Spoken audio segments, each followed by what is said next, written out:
students, the question says let S be the set from 1 to 9 for k equal to 1 to up to 5.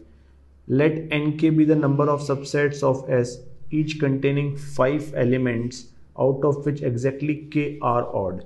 Then n1 plus n2 up to n5 equal to. Okay, तो start करते हैं। एक set दे रखा है 1 से 9 तक का और एक उसका सबसेट बनाया गया है nk, जिसमें 5 एलिमेंट है, out of which exactly k are odd. तो हमें इसका वैल्यू निकालना है। ठीक है, तो n1 का मतलब क्या है कि इसका सबसेट S का जिसमें 5 एलिमेंट है और एक ऑड है उनमें से।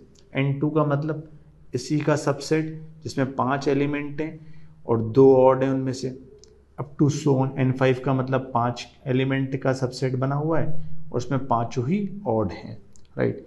तो मुझे कैलकुलेट करना है n1 plus n2 plus n3 plus n4 plus n5।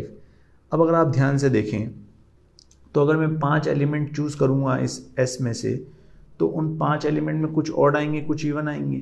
अब क्या हो सकता है, या तो एक ऑड आया हुआ है, या 2 ऑड आ सकते हैं, 3 आ सकते हैं, 4 आ सकते हैं, मैक्सिमम पाँचों ही ऑड आ जाए। इसके अलावा तो कुछ हो नहीं सकता। इसके अलावा ऐसा भी तो हो सकता है कि पाँचों ही जो है इवन आ जाए।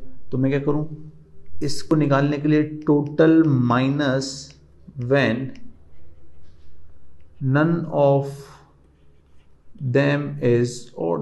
वो जो 5 एलिमेंट चूज करे उसमें कोई भी ऑड नहीं हो, वो माइनस कर देता हूँ, तो ये रिक्वायर्ड आंसर आ जाएगा। चलिए, अब टोटल 5 एलिमेंट को सिलेक्ट करने का कितने तरीके हो गए, 9C5। टोटल 9 एलिमेंट्स हैं, उसमें से कोई भी ऑड ना आए। अब अपने वो केस माइनस कर दें जब 5 एलिमेंट्स चूज करो कोई भी ऑड नहीं आए। अब ध्यान से आप देखो, इस सेट में ऑड नंबर कौन कौन से हैं भाई।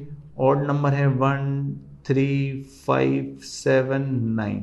और इवन नंबर कौन कौन से हैं सेट में, 2, 4, 6, 8।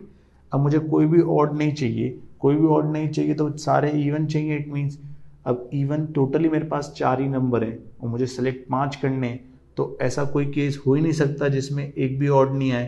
तो ये तो 0 हो गया बेसिकली। ठीक है, तो इसका मतलब रिक्वायर्ड आंसर जो है वो 9C5 ही है।